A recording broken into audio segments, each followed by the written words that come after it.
യുവാവ് മരിച്ചതിൽ തൊടുപുഴ നഗരസഭയെ കുറ്റപ്പെടുത്തി PWD report. ഓട വൃത്തിയാക്കാൻ സ്ലാബ് നീക്കിയപ്പോഴാണ് കുഴിയുണ്ടായത്. കുഴി മൂടാനോ സ്ലാബ് പുനഃസ്ഥാപിക്കാനോ അധികൃതർ തയ്യാറായില്ലെന്നാണ് റിപ്പോർട്ടിൽ. സംഭവവുമായി ബന്ധപ്പെട്ട പരാതി ലഭിച്ചിട്ടില്ല എന്നും റിപ്പോർട്ടിൽ വ്യക്തമാക്കുന്നുണ്ട്.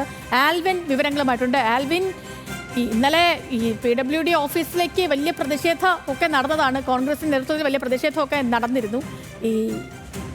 എന്താ ഇപ്പം ഈ രണ്ടുപേരും പറയും? നഗരസഭ എന്തെങ്കിലും വിശദീകരണം നൽകുന്നുണ്ടോ? വലിയ പ്രതിഷേധം നമ്മൾ കണ്ടതാണ്. UDF പ്രവർത്തകരുടെ ഭാഗത്തു നിന്നും പലതവണ നേരത്തെ പരാതി നൽകിയിട്ടുണ്ട്. നഗരസഭ ഇത് പലതവണ PWD അറിയിച്ചിട്ടുണ്ട് എന്നുമായിരുന്നു പറഞ്ഞിരുന്നത്. ഇന്നലെ PWD executive engineer, assistant executive engineer വന്ന ശേഷം അദ്ദേഹം പറഞ്ഞത് ഇത് സംബന്ധിച്ചൊരു റിപ്പോർട്ട് മുകളിലേക്ക് നൽകും. ആ റിപ്പോർട്ടിന്റെ അടിസ്ഥാനത്തിലായിരിക്കും മറ്റു കാര്യങ്ങൾ വിശദമാക്കുക എന്നുള്ളതാണ്. ആ റിപ്പോർട്ടാണ് ഇപ്പോൾ പുറത്തു വന്നിരിക്കുന്നത്. അതിൽ നഗരസഭയെ കുറ്റപ്പെടുത്തിക്കൊണ്ടാണ് ആ റിപ്പോർട്ട് ഇപ്പോൾ പുറത്തു വന്നിരിക്കുന്നത്.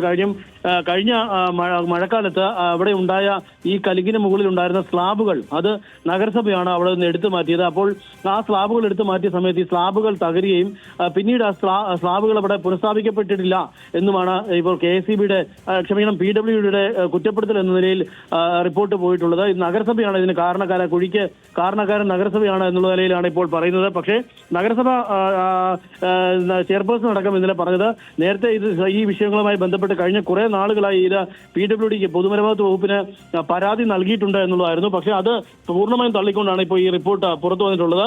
ഒരു മാസത്തിലേറെയായി കുഴി മൂടാതെ അപകടാവസ്ഥയിൽ തുടരുകയാണെന്നാണ് ഇപ്പോൾ PWD റിപ്പോർട്ട് ഉള്ളത്. ഇന്നലെ കഴിഞ്ഞ ദിവസം രാത്രിയിലാണ് തൊടുപുഴ മുതലക്കോടം സ്വദേശിയായ യുവാവ് ബൈക്കിൽ സഞ്ചരിച്ച് ഈ കലിങ്കിന്റെ കുഴിയിൽ വീണ മരിക്കുന്ന സ്ഥിതി ഉണ്ടായത്. ഈ കലിങ്ക് നിർമ്മിക്കാൻ റോഡിനരികിൽ എടുത്ത കുഴിയിലാണ് വീണത്.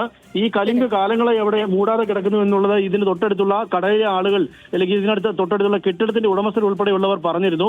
അവർ അവിടെ പരാതിപ്പെട്ടിട്ടുണ്ട് എന്നും അവർ പറയുന്നത്. പക്ഷേ ഇത്തരം പരാതികളൊന്നും ലഭിച്ചില്ല എന്നുള്ളതാണ് ഇപ്പോൾ പൊതുമരാമത്ത് വകുപ്പ് പറയുന്നത്. അതുകൊണ്ട് തന്നെ ഈ റിപ്പോർട്ടിൽ വലിയ പ്രശ്നങ്ങൾ ഉണ്ടാകാൻ സാധ്യത. കാര്യം നഗരസഭയും അതോടൊപ്പം തന്നെ ഈ കെട്ടിട ഉടമയും എന്താണ് ഇനി പ്രതികരിക്കുക എന്നുള്ളതാണ് ഇനി കണ്ടറിയേണ്ടത്. ഇത് പൂർണ്ണമായും നഗരസഭയെ കുറ്റപ്പെടുത്തിക്കൊണ്ടുള്ള ഒരു റിപ്പോർട്ടാണ് ഇപ്പോൾ പൊതുമരാമത്ത് വകുപ്പ് നൽകിയിട്ടുള്ളത്.